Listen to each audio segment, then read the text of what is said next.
I got 2 letters that week. One promised my life back, the other demanded I give it up. The first was an official confirmation from Mayo Clinic. My spinal fusion surgery was finally approved after 18 months of waiting. The second?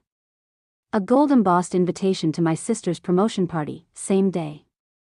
Same hour at a celebration for her, or a chance for me to survive. When I called my mother to explain, I expected at least a whisper of relief. Something like, "Finally, you're getting help." Instead, she said, "You'll have to reschedule." Just like that, no hesitation, no warmth, not, "I'm glad you're finally getting treatment." Just, "You'll have to reschedule." As if my spine, the one barely holding my head upright, could pencil itself in for another day that I told her I'd already waited a year and a half. That the next available date was 6 months away, she didn't care. Lauren's been working toward this for 8 years. The family needs to be there. I remember staring at the phone, my neck brace holding my head still, my hands shaking. Family needed to be there, just not for me that I was 26, a research assistant who couldn't hold her head up without a brace. My skull was literally sliding off my spine, but that didn't matter, not when there were photos to take and champagne to pour. That I said, "Mom, this isn't optional." The specialist said if I wait, I could die. She sighed. "You've been saying that for years, Nora." Nora. That's me. The dramatic one. The sick one. The family's burdened with headaches and anxiety. They'd called it migraines, then stress, then psychosomatic. 3 years of being told it was all in my head. Turns out it actually was that my brainstem was being crushed by my own skull, but somehow, they still thought I was exaggerating. When I told them I was going through with the surgery, my mother's response was ice cold. "Then don't expect family photos." Click. End of call. That I sat there, staring at my hypermobile fingers, bending backward like elastic, skin that stretched like taffy, joints that popped out with every movement. This body was breaking, and they called it drama. The days that followed felt like psychological warfare. That my dad called me selfish for ruining Lauren's moment. That my sister texted, "You've been complaining for years. One more day won't kill you." Except it might have, because my doctor said one wrong move could snap my spinal cord. Only my younger brother, Evan, seemed to get it. "This is insane," he whispered one night. "They're treating it like you have a cold." He squeezed my hand, gently. He'd learned to be careful after dislocating my fingers once by accident. "Don't cancel your surgery, please." I promised I wouldn't. What I didn't tell him was that my case had caught national attention. Mayo Clinic wanted to document it. A rare combination of spinal instability and tethered cord syndrome. Apparently, my body was so rare it could rewrite textbooks. My sister still thought I was faking that a week before the operation. She called, her voice was honey-coated venom, still being stubborn about the party. I said, "I'm having life-saving surgery, not skipping lunch."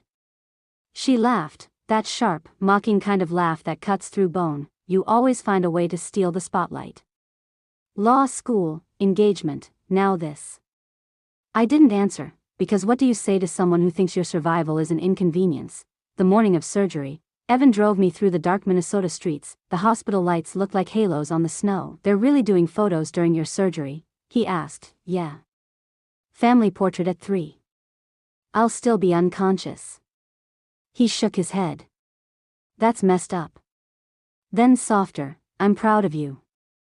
When Dr. Henderson, the surgeon who'd agreed to take my case, walked in, he smiled. "Ready to get your head back on straight?"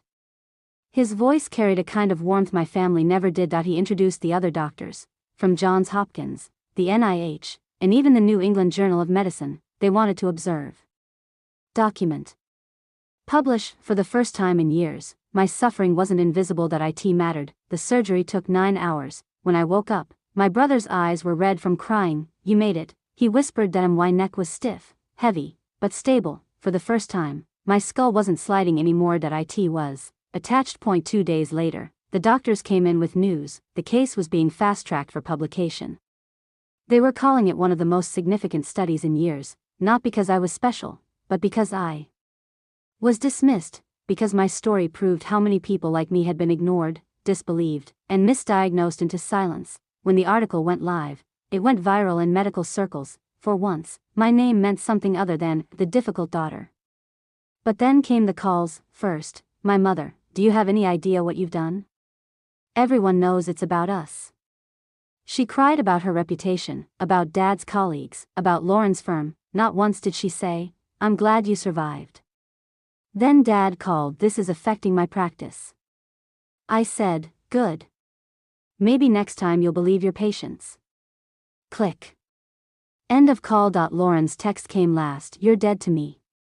But I wasn't dead, that I was alive, and for the first time, I wasn't apologizing for it. Months passed, the study changed medical training worldwide, doctors started recognizing the signs earlier, people who'd been dismissed were finally being heard. 73 research papers cited my case, lives were saved, families believed. My family never spoke to me again, except Evan.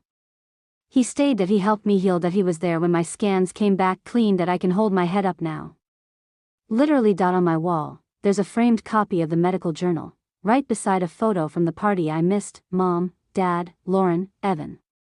4 smiles in perfect formation, and an empty space, where I should have stood. That empty space reminds me every day, some absences are survival. They lost a daughter they didn't believe in, that I found a life I almost didn't live to see, and every morning when I wake up with my head still attached to my spine, I know I made the right choice, because sometimes, choosing yourself isn't selfish. It's the only way to stay alive.